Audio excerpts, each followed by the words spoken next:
শুভ সন্ধ্যা। আমি 4 টেবিল চামচ মতো সর্ষের তেলের মধ্যে আমি 1 চামচ 5 ফোড়ন ফোড়নে দিলাম।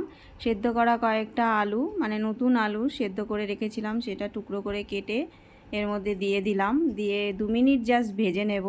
ওদিকে আমি পায়েস বসিয়ে দিয়েছি। এদিকে হলুদ গুঁড়ো, জিরের গুঁড়ো, ধনের গুঁড়ো, লঙ্কার গুঁড়ো সব দিয়ে দিলাম। দিয়ে 1 বাটি মটরশুঁটিও দিলাম, 2টো টমেটো আর গ্রেট করা আদা হাফ ইঞ্চি দিয়ে দিলাম। টমেটোটা আমি পেস্ট করে দিয়েছি। দিয়ে ভালো করে এবার তেল ছাড়া পর্যন্ত কষিয়ে নেব। স্বাদ মতো নুন দিয়ে দেবো এই সময়। তারপরে দিয়ে দিলাম 1 কাপ মতো জল। জলটা আমি বেশি দেব না, একটু গ্রেভি টাইপের রাখবো। ঢাকা চাপা দিয়ে 5 মিনিট হওয়ার পরে ধনেপাতা দিয়ে আবার আমি ঢাকা দিয়ে 5 মিনিট হতে দিলাম। এদিকে আমি 2 ঘন্টা আগে বিউলির ডাল ভিজিয়ে রেখেছিলাম, সেটা 2টো কাঁচা লঙ্কা আর হাফ ইঞ্চি আদা দিয়ে আমি শিলপাটায় বেটে নেব। বাটাটা মানে খুব মিহি করে পেস্ট করব না, হালকা একটু গোটা গোটা টাইপের রাখবো।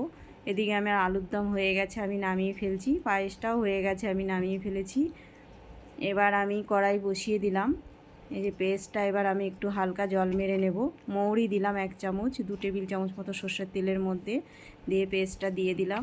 দিয়ে এর মধ্যে স্বাদ মতো নুন আর হাফ চামচ মতো দেব চিনি আর 1 চিমটে দেব আমি হিং। দিয়ে ভালো করে একটুখানি নেড়ে চেড়ে 2 মিনিট জাস্ট, বেশি না, বেশি ভাজলে আবার শক্ত হয়ে যাবে, পুর দিতে অসুবিধা হবে। নামিয়ে ফেলেছি। এবার আমি 10 মিনিট আগে আমি আটা আর ময়দা সম পরিমাণে নিয়ে মেখে রেস্টে রেখে দিয়েছিলাম, সেটা লেচি করে লুচির আকারে বেলে এবার পুরটা আমি দিয়ে দেবো এর মধ্যে। আমি পুরটা দিয়ে দিচ্ছি, দিয়ে এইভাবে সিল করে দেবো। আমি আজকে বানাবো রাধাবল্লভী। শীত পড়েছে কিন্তু এখনও রাধাবল্লভী খাওয়া হয়নি, হঠাৎ মনে হলো তাই আমি বানিয়ে ফেললাম। আপনারা নিশ্চয়ই খেয়েছেন, আর যদি না খেয়ে থাকুন তাহলে বানিয়ে ফেলুন।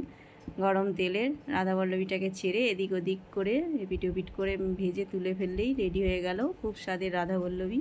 আমি পরপর এভাবে সব ভেজে ফেললাম। এই যে আমি এবার পরিবেশন করব। পায়েসটা দিয়ে দিলাম, আলুর দমটা দিয়ে দেবো, দিয়ে যে আমি পরিবেশন করে ফেললাম। বাড়িতে অবশ্যই বানিয়ে খান এই শীতে, এনজয় করুন শীতটা।